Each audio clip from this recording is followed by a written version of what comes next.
इस वक्त की बड़ी खबर, निकोलेव पर रूस का बड़ा हमले के बाद इमारत में आग लगी है। निकोलेव पर रूस ने मिसाइल से अटैक किया है और अटैक के बाद इमारत में आग लगी है। यूक्रेन पर युद्ध के 12वें दिन रूस का हमला तेज होता हुआ निकोलेव पर जोरदार हमला किया है और हमले के बाद इमारत में आग लगी है। इस वक्त की बड़ी खबर आपको बता दें, निकोलेव इलाके में जबरदस्त घमासान और मिसाइल से अटैक किया है रूस ने। हमले के बाद इमारत में आग लगी है। 12वें दिन एक और जहां तीसरे दौर की बातचीत, वहीं जंग के मैदान में घमासान तेज होता हुआ। जेलेंस्की ने कल आशंका जताई थी कि आज हमले तेज कर सकता है रूस, और हुआ भी यही है। और एक और बड़ी खबर आ रही है, विनिस्तिया एयरपोर्ट को तबाह कर दिया है। रूस के 8 रॉकेट एयरपोर्ट पर बरसे और विनिस्तिया एयरपोर्ट को मलबे में तब्दील कर दिया। आग लगी हुई है। इस दौरान जेलेंस्की की ओर से कहा जा रहा है कि हमारे बुनियादी ढांचे पर लगातार हमले कर रहा है रूस। जेलेंस्की जो कि यूरोपीय देशों से, नेटो से फाइटर प्लेन मांग रहे हैं, वहीं रूस की कोशिश है कि एयरपोर्ट ही तबाह कर दिए जाए ताकि फाइटर प्लेन उड़ने के लिए जगह ही ना बचे।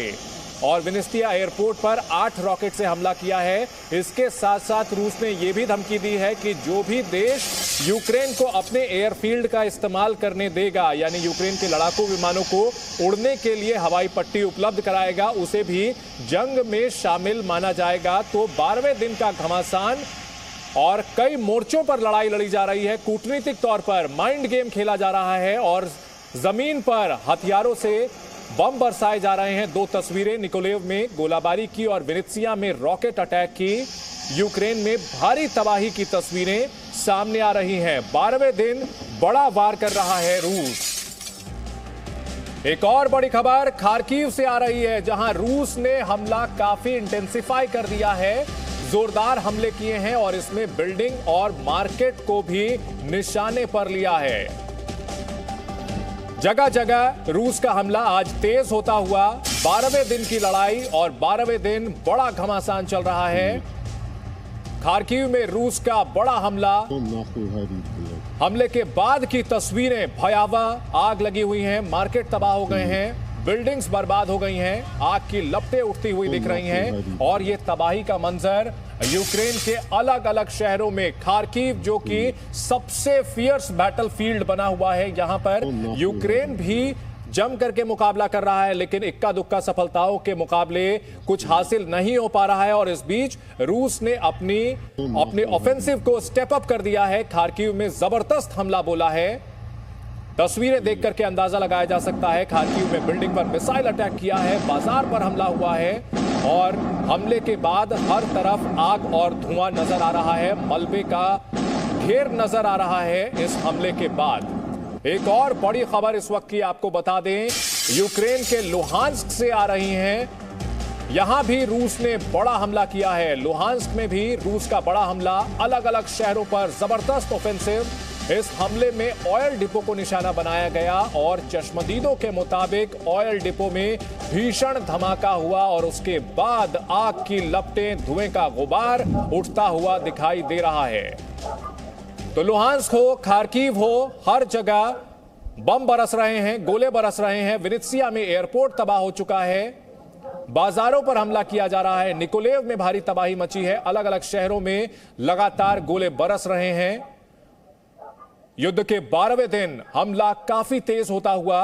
कहां यहां हमले के रुकने की उम्मीद जताई जा रही थी, लेकिन लड़ाई और भी तेज होती हुई नजर आ रही है। एक दूसरे पर आरोप प्रत्यारोप का भी सिलसिला जारी है। सुरेश गोयल साहब, लड़ाई थमने की कहां लोग उम्मीद कर रहे थे, लड़ाई लेकिन एस्केलेट हो रही है, काफी तेजी से बढ़ रही है। और जो आरोप एक दूसरे पर लगाए जा रहे हैं, एक तरफ भाड़े के जो मर्सिनरीज हैं उनके इस्तेमाल की बात कही जा रही है, साथ साथ रूस ने यह आरोप लगाया है कि यूक्रेन अपने ही परमाणु जो ठिकाने हैं उन पर हमला कर सकता है। एज़ोव बटालियन ये साजिश कर सकती है। ऐसे में दुनिया निश्चित तौर पर एक बड़े खतरे को देख रही है।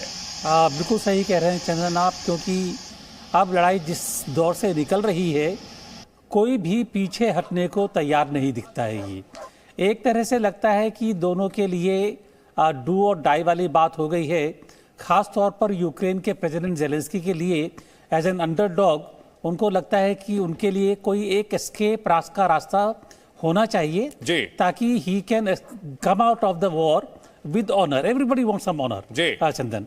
और दूसरी तरफ प्यूतिन है, प्यूतिन को भी भरोसा होना चाहिए कि अभी तो यूक्रेन के ऊपर दबाव है, लेकिन अगर वो पीछे हटे तो दबाव कम हो जाएगा और यूक्रेन फिर पहले वाली हालत में पहुंच जाएगा। जी। अगर आप मेरे को 2 मिनट दें तो मैं थोड़ा सा इसका पर आगे बढ़ना चाहूंगा। मैं समझता हूं कि अगर युद्ध से किसी का कोई नतीजा भी निकल नहीं रहा है, अल्टीमेटली दोनों को बातचीत करनी पड़ेगी, लेकिन बातचीत युद्ध रोकने के लिए ही खाली काफी नहीं होगी। मेरे ख्याल है बातचीत अब होनी चाहिए एक जो पॉलिटिकल राजनीतिक समीकरण के लिए कि आफ्टर ऑल यूरोप में सिक्योरिटी का भविष्य क्या होना चाहिए। बिल्कुल। तो अगर प्यूतिन, अभी मैं जो कह रहा हूं पता नहीं शायद बड़ा रेडिकल सा आइडिया लगेगा जी, लेकिन अगर प्यूतिन कहें कि हाँ मेरे जो ज्यादातर पॉलिटिकल ऑब्जेक्टिव है यूक्रेन के कि डीमिलिटराइजेशन हो गया है, यूक्रेन अभी नेटो का सदस्य नहीं बन रहा है, नेटो भी मदद इससे अच्छा दुनिया के लिए कुछ नहीं हो सकता जो आप कह रहे हैं, इससे अच्छा दुनिया के लिए कुछ नहीं हो सकता। लेकिन द्विवेदी जी, भाड़े के लड़ाकों के भी इस्तेमाल किए जाने की दोनों पक्षों से ये खबरें आ रही हैं, एक दूसरे पर आरोप लगा रहे हैं सैबोटाज करने के, अपने ही ठिकानों को निशाना बनाया जा सकता है। ऐसे में लग रहा है कि दोनों पक्ष लंबी लड़ाई लड़ने की तैयारी कर रहे हैं।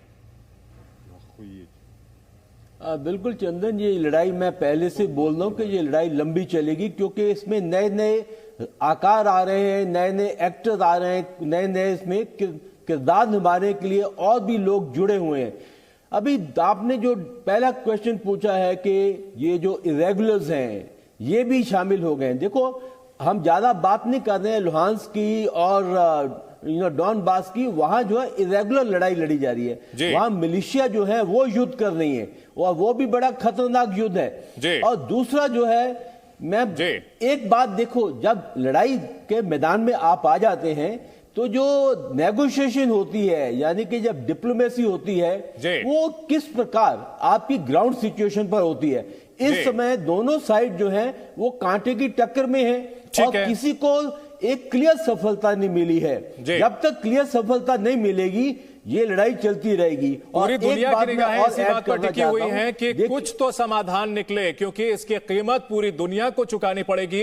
रूस और यूक्रेन के बीच जो जंग चल रही है, इसके बेहद भयावह अंजाम पूरी दुनिया को भुगतने पड़ सकते हैं। द्विवेदी साहब आपका, गोयल साहब आपका इस चर्चा में जुड़ने के लिए बहुत शुक्रिया। Presenting B news app available on Google Play and App Store. Download it now.